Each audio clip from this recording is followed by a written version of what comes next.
पाठशाला में गुण स्थानों की चर्चा चल रही है। पिछली बार हमने 8वें, 9वें और 10वें गुण स्थान की चर्चा की थी। उपसम श्रेणी, छपक श्रेणी के बारे में बताया था और अधेयकरण, अपूर्वकरण और अनुवृत्तिकरण की चर्चा की थी। आज 10वें गुण स्थान से आगे बढ़ के हम 11वें गुण स्थान में आते हैं और 11वें गुण स्थान की चर्चा प्रारंभ करते हैं। तो 11वें गुण स्थान का क्या नाम है और इसकी क्या परिभाषा बनती है? 11वें गुण स्थान का नाम उपशांत मोह या उपशांत कषाय, दो नाम चलते हैं। उपशांत मोह नाम के अनुसार देखें, जहाँ मोहनी कर्म पूरा उपशांत हो गया है, दब गया है, उसे हम कहते हैं उपशांत मोह। अर्थात 11वां गुण स्थान उपशांत मोह है, जिसमें उन मुनि महाराज का संपूर्ण मोह दब चुका होता है। ये गुण स्थान जो है, ये क्षायिक सम्यक दृष्टि भी प्राप्त करते हैं और द्वितीयोपम सम्यक दृष्टि भी प्राप्त करते हैं। दोनों को यहाँ तक आने की योग्यता होती है। 11वें गुण स्थान की और क्या विशेषता है, ये बताएं। 11वें गुण स्थान पर जो उपसम श्रेणी वाले हैं, वे ही 11वें गुण स्थान में आते हैं। हमने पहले बताया था छपक श्रेणी वाले 10 से 12 में जाते हैं, 11 में नहीं आते, क्योंकि 11वें गुण स्थान का तात्पर्य है जहाँ संपूर्ण मोहनी कर्म उपशमित कर दिया गया। जो छपक श्रेणी वाले हैं वो 6 करते हुए चलते हैं, अतः उन्हें 11वें गुण स्थान में आना आवश्यक नहीं होता। इस गुण स्थान की एक विशेषता ये है, 11वें गुण स्थान से आगे अब ये मुनि महाराज नहीं बढ़ सकते। तो क्या होगा, अब इनको यहाँ से नीचे उतरना होगा। 11 से 10, 10 से 9, 9 से 8, 8 से 7। फिर देखें एक बार, उपसम श्रेणी चढ़ने वाले मुनि महाराज 11वें गुण स्थान तक जाते हैं, उपशांत मोह तक, और उपशांत मोह के बाद फिर उनको 11 से 10, 9, 8, 7, 6 ऐसे नीचे उतरना होता है। क्यों? क्योंकि 11वें गुण स्थान से ऊपर उपसम श्रेणी नहीं होती, इसलिए इन्हें नीचे लौटना जरूरी होता है। अभी आपने बताया कि 11वें से फिर वापस से सब 6वें तक 7वें तक पहुंचते हैं, तो इस गुण स्थान में पहुंचने के कारण गिरने के क्या होते हैं? 11वें गुण स्थान से गिरने के आचार्यों ने 2 कारण लिखे हैं, एक तो काल क्षय और एक भव क्षय। अर्थात देखो, जैसे मान लो 11वें गुण स्थान का टाइम, 11वें गुण स्थान का काल मान लो 5 सेकंड है। अब 5 सेकंड जब पूरी हो जाएंगी तो नीचे गिरना ही पड़ेगा, क्योंकि आगे जाने का तो काल है नहीं, तो नीचे उतरना ही पड़ेगा। तो या तो काल क्षय हो जाए और दूसरी बात, या आयु पूरी हो जाए। अगर 11वें गुण स्थान में कोई मुनि महाराज पहुंचे हैं और 11वें गुण स्थान में आयु समाप्त हो जाए, तब क्या होगा, 11वें गुण स्थान में मरण होगा, जन्म होगा सीधा चौथे में, 11 से 4 में आएंगे। क्यों? क्योंकि 11वें गुण स्थान वर्ती जीव ऊपर वाले स्वर्गों में पैदा होते हैं, इसलिए 11वें में अगर उनकी आयु समाप्त हो गई तो सीधे चौथे में आते हैं, और यदि उनका 11वें गुण स्थान का समय समाप्त हो गया तो वो 11 से 10, 10 से 9 में उतरने लगते हैं। इसलिए इनका उतरना लाजमी है, वहां ज्यादा नहीं उठ सकते। जिन जीवों को मोक्ष प्राप्त करना है, क्या उनको 11वें गुण स्थान में पहुंचना जरूरी है? कोई जरूरी नहीं। क्यों पूछे? अगर मान लो 7वें गुण स्थान के बाद जब श्रेणी मारनी थी ना, और वहां छपक श्रेणी मार लेते, तो छपक श्रेणी मारने से 8, 9, 10, 12 और इसके आगे 13, 14 करके सिद्ध बन जाएंगे। उनको 11वें गुण स्थान में जाना जरूरी नहीं। एक बात हम और विशेष बता दें, जो जीव अनादि मिथ्या दृष्टि है मान लो, और उन जीवों को मोक्ष प्राप्त करना है, तो कौन से गुण स्थान ऐसे हैं जिनमें जाना उनका जरूरी नहीं? देखो, दूसरे, तीसरे, चौथे और 5वें, इन गुण स्थानों में जाना जरूरी नहीं होता। अर्थात पहले गुण स्थान से सीधे 7वें में आए, 6, 7, 6, 7 किया, छपक श्रेणी मानी और आगे बढ़ गए और मोक्ष हो गया। अर्थात मोक्ष प्राप्त करने वाले जीवों के लिए दूसरा, तीसरा, चौथा, पांचवा गुण स्थान और 11वां गुण स्थान इनको प्राप्त करने का नियम नहीं है कि यदि इनको प्राप्त नहीं करेंगे तो मोक्ष नहीं होगा। नहीं, ऐसा कभी नहीं। इनके अलावा और सारे गुण स्थानों को तो जाना ही जाना पड़ेगा। 11वें गुण स्थान की प्राप्ति कोई जीव कितनी बार कर सकता है? अगर हम एक भव की अपेक्षा देखें, जैसे मान लो चौथे काल के कोई मुनि महाराज हैं तो उनकी आयु मान लो 10,000 वर्ष है, तो 10,000 वर्ष में वो कितनी बार 11वें गुण स्थान में जा सकते हैं? अधिक से अधिक 2 बार। मतलब एक शरीर के साथ अधिक से अधिक 2 बार, और पूरे संसार काल में अधिक से अधिक 4 बार। 5वीं बार उपसम श्रेणी या 11वां गुण स्थान नहीं हो सकता। 5वीं बार भी मुनि महाराज जब भी चढ़ेंगे ना तो छपक श्रेणी चढ़ेंगे। तो उपसम श्रेणी एक शरीर के साथ 2 बार मैक्सिमम, या पूरे संसार काल में अधिक से अधिक 4 बार चढ़ी जा सकती है। अर्थात 11वां गुण स्थान अधिक से अधिक 4 बार प्राप्त किया जा सकता है। 11वें गुण स्थान का क्या टाइम रहता होगा? काल क्या माने हम? 11वें गुण स्थान के काल के बारे में आचार्यों ने लिखा है, जो निगोदिया का क्षुद्र भव है उससे दुगना। निगोदिया का क्षुद्र भव का मतलब होता है 1/24 सेकंड, 1 सेकंड का 24वां हिस्सा, ये निगोदिया का काल है। और निगोदिया का जो आयु है उससे इसका काल दुगना, अर्थात 11वें गुण स्थान का काल 1/12 सेकंड होता है, इससे अधिक नहीं। जो भी मुनिराज 11वें गुण स्थान तक आ जाते हैं वो तो फिर बहुत जल्दी मोक्ष प्राप्त करते होंगे? नहीं, ऐसा नहीं। 11वें गुण स्थान से भी अगर जीव गिर जाए और उसके परिणाम बिगड़ जाए तो 11वें गुण स्थान के बाद भी अर्धपुद्गल परावर्तन काल तक संसार भ्रमण कर सकता है।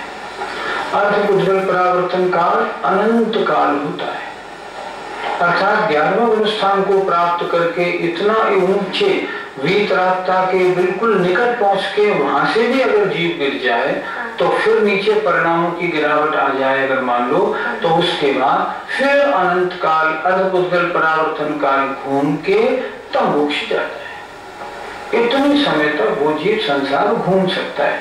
ये नहीं मानना कि 11वें गुण स्थान में पहुंच गए अब तो हम निकट आ ही गए, नहीं, ऐसा नहीं होता। 11वें गुण स्थान के बारे में आपसे बहुत कुछ जाना हमने, अब हमें थोड़ा सा 12वें गुण स्थान के बारे में बताएं, इसकी क्या परिभाषा है, क्या है? 11वें गुण स्थान का नाम था उपशांत मोह। जिन जीवों ने संपूर्ण मोहनी कर्म का उपशमन कर दिया है, अर्थात दबा दिया है। ये चर्चा किसकी थी 11वें गुण स्थान में? उपशम श्रेणी वालों की। अब जो मुनि महाराज छपक श्रेणी मारते हैं, अर्थात चारित्र मोहनी का क्षय करते हुए आगे बढ़ रहे हैं, जब वो 10वें गुण स्थान के अंत में पहुंचते हैं तो सारा मोहनी कर्म उनका क्षय हो जाता है।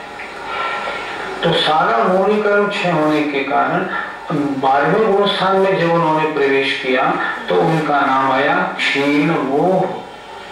क्षीण माने नष्ट कर दिया है मोहनी कर्म को जिन्होंने।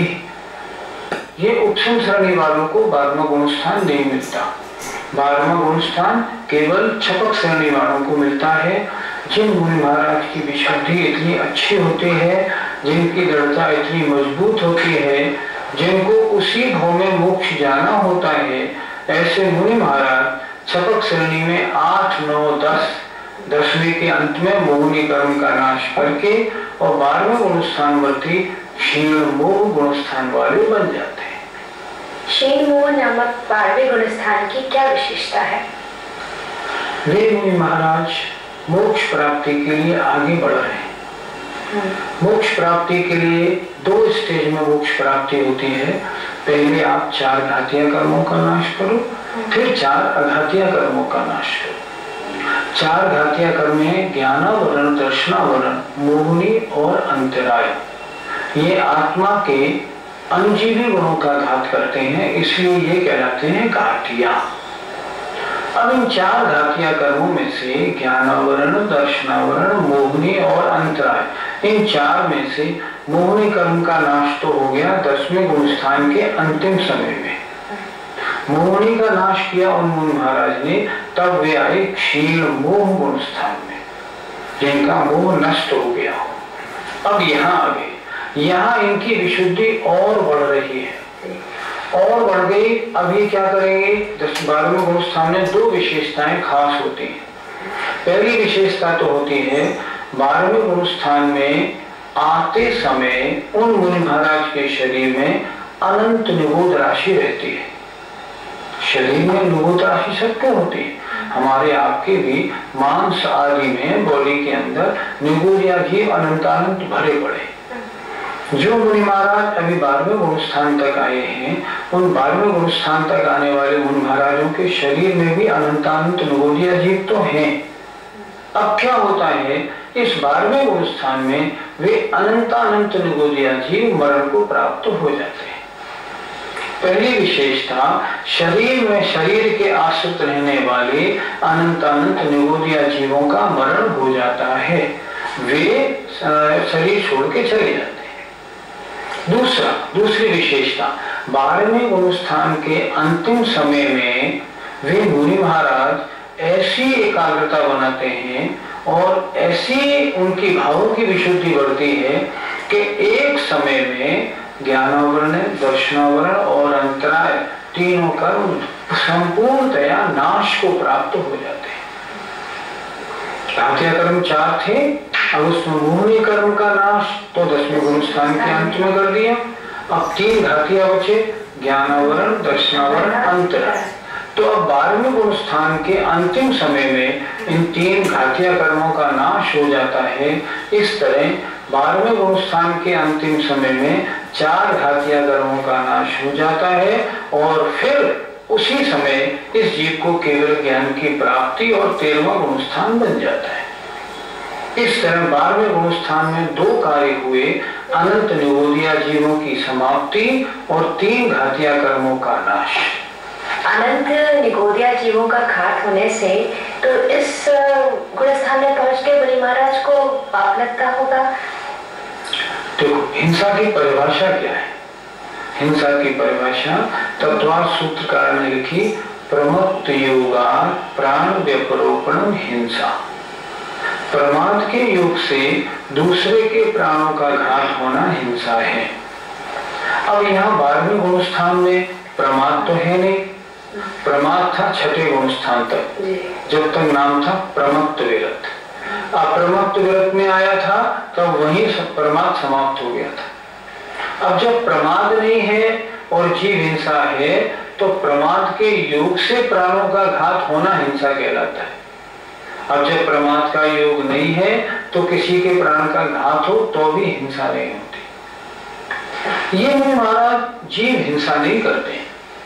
होता क्या है, ऐसे परिणामों की विशुद्धि और ध्यान की एकाग्रता बनती है कि निगूढ़ जीवों की जिनकी आयु समाप्त होती जाती है वो तो मरते जाते हैं अपने आप ऑलरेडी, और नवीन जीवों की उत्पत्ति के योग्य वातावरण वहां बन नहीं पाता। इसलिए पहले निगूढ़ियों की समाप्ति हो जाती है, नवीन निगूढ़ियों की उत्पत्ति बंद हो जाती है, तब उनका शरीर 12वें गुण स्थान के अंतिम समय में निगूढ़िया जीवों से रहित होकर परम औदारिक बन जाता है। इसलिए उन अनंत जीवों के मरने पर भी उन मुनि महाराज को रंच मात्र दोष नहीं लगता। वे उनके प्रमाद होता तो दोष लगता, इसलिए हिंसा के दोष के भागी वो नहीं होते। 12वें गुण स्थान में मुनि महाराजों के कौन सा ध्यान होता है? ध्यान के संबंध में मैंने पहले भी बताया था कल के कार्यक्रम में कि ध्यान के संबंध में आचार्यों की 2 परंपरा चल रही है। आचार्य वीर सिंह स्वामी जो धवलाकार हैं वो लिखते हैं 10वें गुण स्थान तक धर्म ध्यान, 11वें और 12वें दोनों गुण स्थानों में पृथक्त्व वितर्क और एकत्व वितर्क दोनों शुक्ल ध्यान, मतलब 11वें में दोनों शुक्ल ध्यान और 12वें में दोनों शुक्ल ध्यान, 13वें में तीसरा शुक्ल ध्यान, 14वें में चौथा शुक्ल ध्यान होता है। ये वीरसेन महाराज की परंपरा है। अच्छा, अन्य महाराज कैसे मानते हैं? 8वें, 9वें, 10वें और 11वें में पहला शुक्ल ध्यान।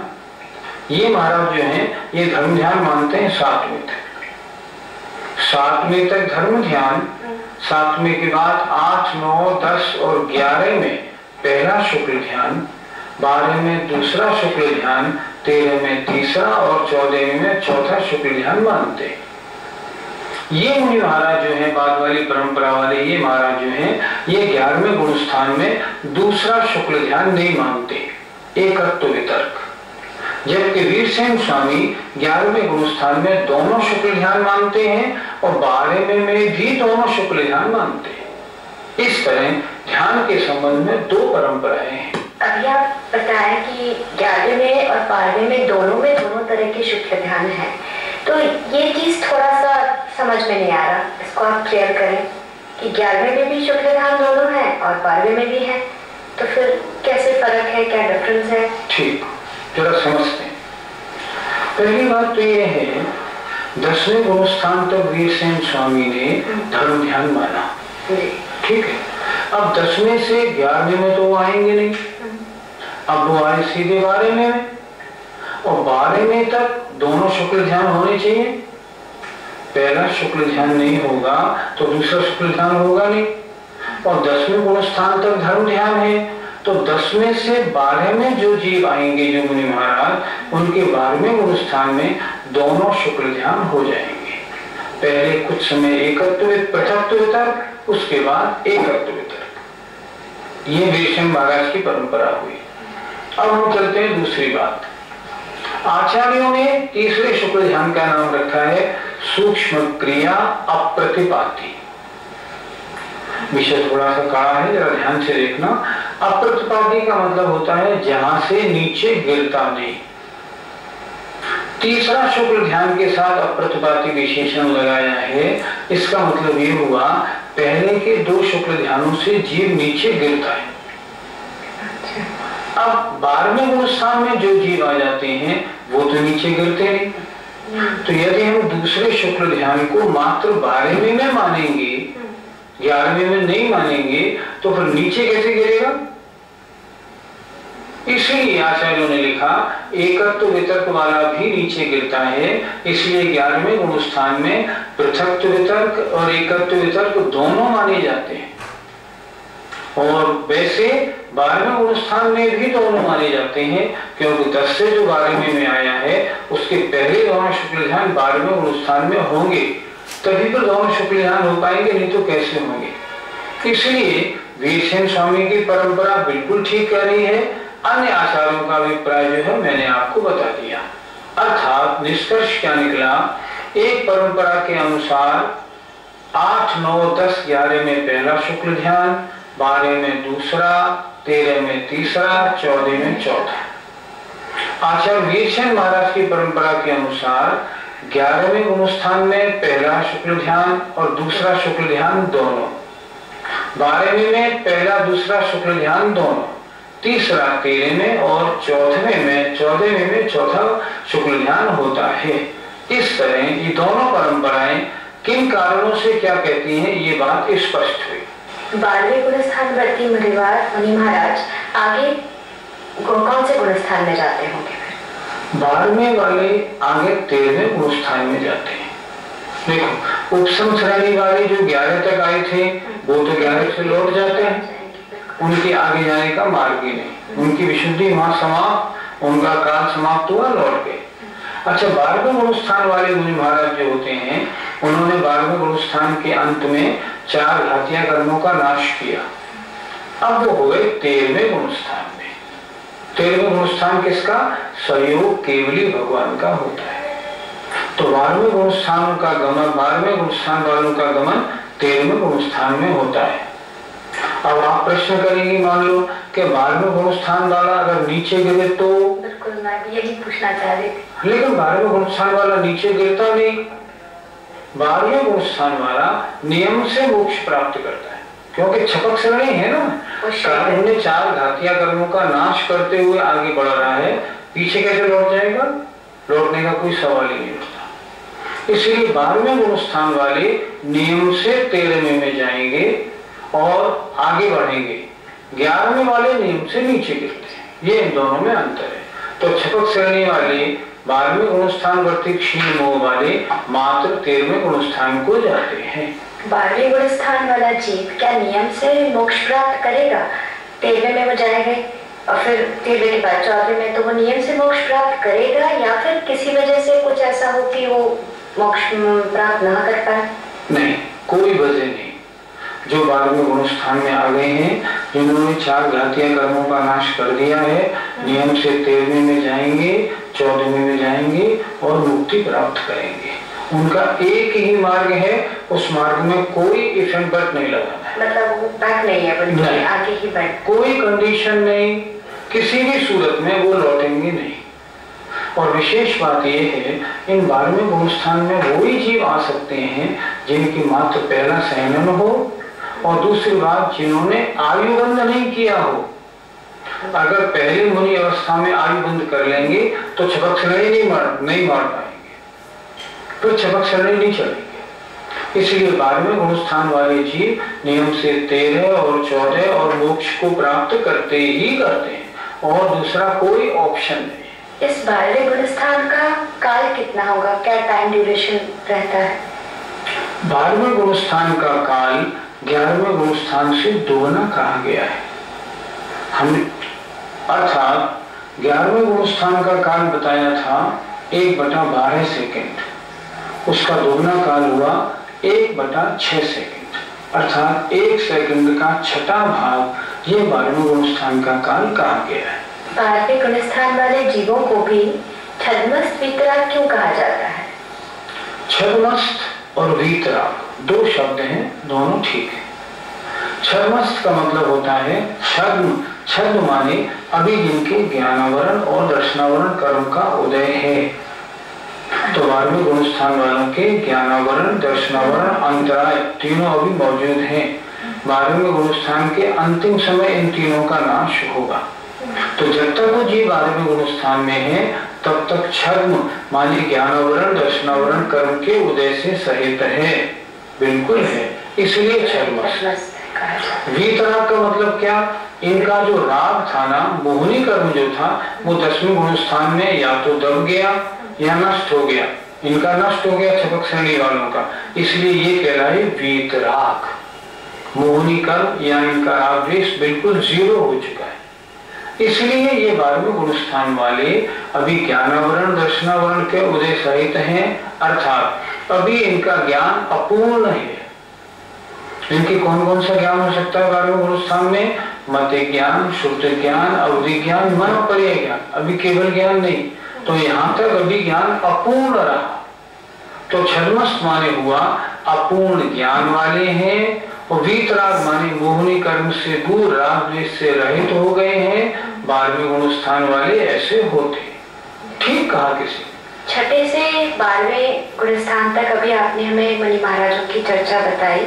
अब हम अक्सर ही सुनने में आता है 3 कम 9 करोड़ मुनिराज यहाँ से मोक्ष गए हैं, ऐसा सुनने में अक्सर देखा गया। तो इसका क्या मतलब है? 3 कम 9 करोड़ मुनिराज मोक्ष गए हैं नहीं, बहुत से लोग कहते हैं मध्यलोक में जो 3 कम 9 करोड़ मुनि महाराज मौजूद हैं, उनको अर्घ्य चढ़ाते हैं, उनकी वंदना, उनकी पूजा करते हैं। लेकिन इस बारे में थोड़ी गलतफहमी है, वो हमें ठीक करनी चाहिए।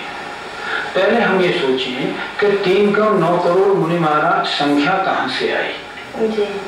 अगर इस बारे में हम सर्वार्थ सिद्धि आदि ग्रंथों को उठा के देखें तो वहां ये बताया गया है 6ठे मुनि महाराज 6ठे गुणस्थान से और 14वें गुणस्थान तक होते हैं। केवली भगवान को भी उन्होंने मुनि महाराजों में माना है, क्योंकि वे भी मुनि हैं, स्नातक हैं, इस कारण।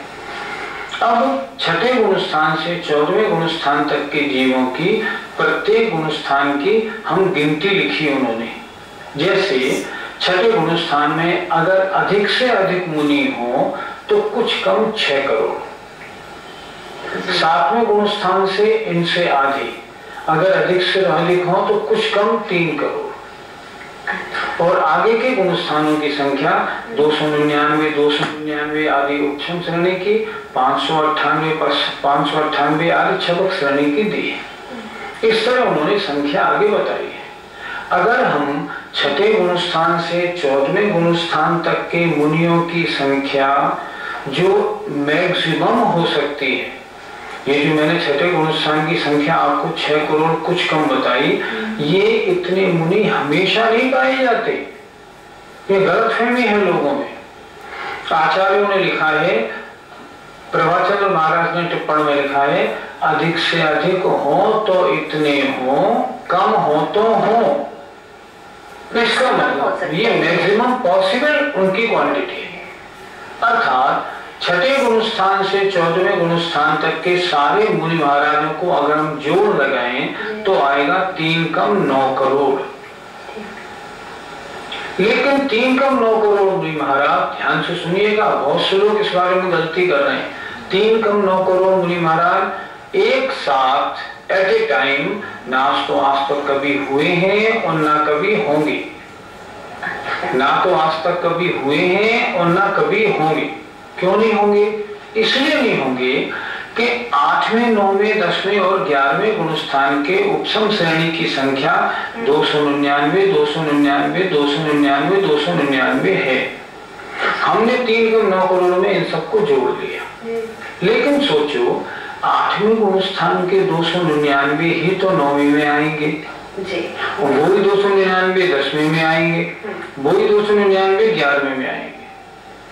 मान लो छपक श्रेणी में मैक्सिमम संख्या है 598, तो 8वें गुणस्थान के 598 ही 9 में आएंगे, वही 598 10 में आएंगे, वही 598 12 में आएंगे। तो फिर सबको आपने क्यों जोड़ा? ये तो मैक्सिमम संख्या है। जब 8वें गुणस्थान से वो जीव 9वें में आ जाएंगे तो 8वें की संख्या 0 हो जाएगी। जब वो 10वें में आएंगे 8 और 9 की संख्या 0 हो जाएगी। जब वो 11 में आएंगे तो 8, 9, 10 की 0 हो जाएगी। इसलिए सर्वार्थ सिद्धि की शुरू की प्रस्तावना में पंडित फूलचंद जी ने इस बात को अच्छी तरह से स्पष्ट किया है।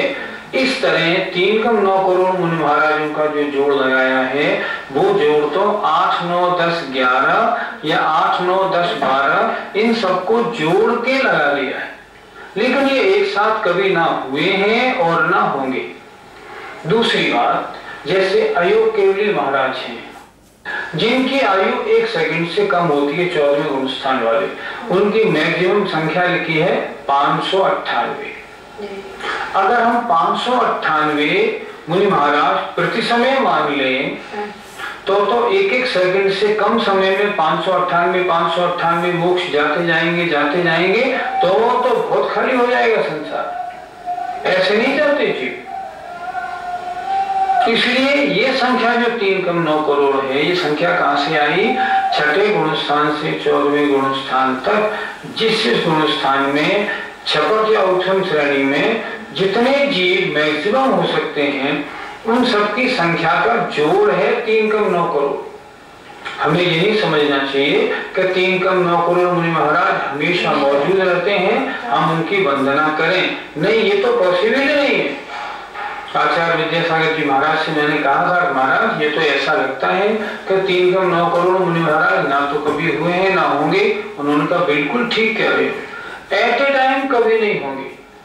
कि मान लो इस समय 3 कम 9 करोड़ मुनि हैं, ये नहीं होंगे।